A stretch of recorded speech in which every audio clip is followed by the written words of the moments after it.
Speaking of terrible, this guy didn't do terribly this session. Thankfully, yesterday you were hot garbage, Bourdais, but just saw your P2. Everyone's about a second faster. It's cooler morning session, as you mentioned in yesterday's Hamburger and French Fry show. It's nice to have this time, but you'd rather have more time that was kind of equal to when you'll be qualifying, so the conditions match. But tell me about what you learned this morning, knowing that next thing we do is set the grid for Sunday's race. Yeah. God, that sounded too professional. At 5 something. Sorry, yeah. Yeah, what's happening with I don't you? know. Like I don't know. Your true self came back sudden rushing. burst of inspiration. Like don't you remember? This is supposed to be stupid. Yeah. Okay, whatever. It's just inherent. So yeah, it was a good session for us. Definitely cool. Track temps are always nice. Tons of grip compared to yesterday afternoon. Still super difficult to judge how the car is going to be when you get in the corner, because depending on who went off when, how, what you had to go around, go offline, and how your tires are, you have no idea until you crank the wheel, the front responds or not, and then the rear takes off or not. So really balance, we haven't really spoken so much about balance because it is all over the place. It's just like, if you can string a couple of clear laps together, which good luck with the amount of cars per square feet, but yeah, it's just a challenge. And that's the main difference between when we go testing with half the cars and not everybody on track at the same time, and when you go back for the race, it's always the same thing, which is why we like to go testing with as many cars as possible now. Yeah. But still, it's super difficult to get it right. So obviously the car is back in the window, that zero in Cadillac, and yeah, we're quite happy. Qualifying is at 5:30, whatever, so it'll be about the same as we finished. Keep it down, we're talking over here. These Lamborghini people. You want to do a roadblock and just like stop them? I am a human roadblock, so yeah, that is pretty easy. So tell folks that coming out of the test you did here a couple of weeks ago, you guys started yesterday as you would expect, with the setup coming out of that test, hoping that or close enough, hoping that would work, and then you had to scramble during yesterday's session and overnight to kind of tune for a lower grip track. It's not uncommon for that to happen, but it really does put all the engineers and everybody really in a big work state to correct. Yeah, for sure. We had a couple of things that we throw at the car to start with from the simulator sessions that we had after the test. And that was all accounting for like quite high grip, and that didn't work.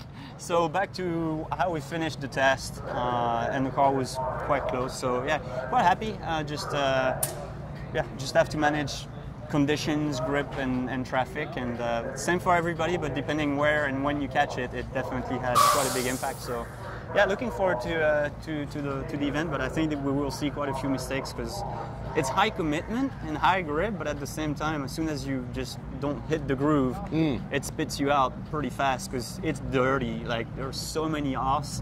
The line cleans itself quite well, but not the outsides. And so, yeah, you can get caught out really, really easily. And it gets worse as the track, gets used more, and the differential between how much rubber comes down on the line and how much crap gets thrown on the outside. Kind of a single groove and a lot of But that's the thing, you don't have areas. that luxury. I had to pass a GT around the outside because he picked the inside over the hump here in the front straight.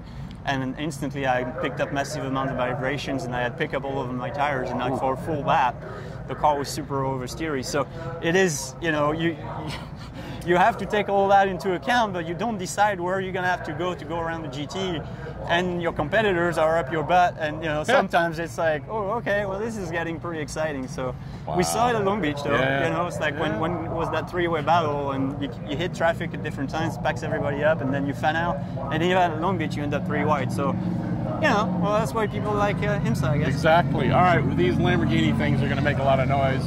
We love them. We make fun of them. No, that's nothing to do with the Lamborghinis. He has 10 Lamborghinis at home. This guy is a big Lamborghini collector. It's really embarrassing. So, hey, we're going to have qualifying coming up here late. We're going to have a lot of cars and actions hitting the track beforehand. Why are you not looking at me? Because I can't look at you anymore.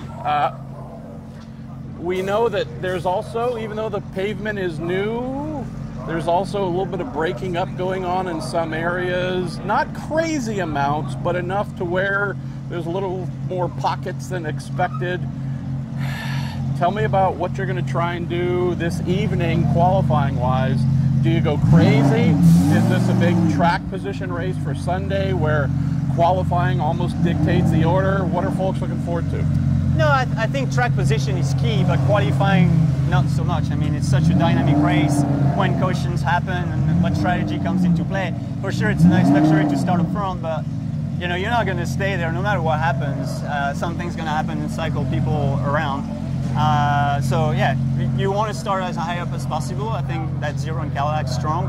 We'll see how we shake out. The BMWs seem to be really up on it too. Also, very thankful your teammate Earl Bamber is okay after a brutal crash at Spa. Big shunt, Thank you to Dallara, thank you to Cadillac and all the fine folks who made a car that could withstand such a huge impact, and Earl can walk away. So yeah, I was a little surprised with Neil's move to just kind of fade him a little bit to the left and then invite him to go to the right and then cross the racetrack and send him in the BMW. So a little surprised with this one, but yeah, sometimes things happen so fast, and yeah, those cars are big and long, so yeah, it's wasn't ideal for sure. Spoken by a man who's crashed many cars. Okay, so you are right. I don't love you as much as my wife, so I am leaving early to go home and spend some time with her and then go to Indy. But nonetheless, this is our last Hamburger and French Fry show this weekend in Monterey. I did bring beautiful weather for you. You haven't thanked me for it. You're just not a very gracious person. I just don't think you're responsible for any of it, that's all. Sorry. But he's got his luggage ready to go. I do. He's checking it's right out. there. I'm gone. All right, I'm out of here.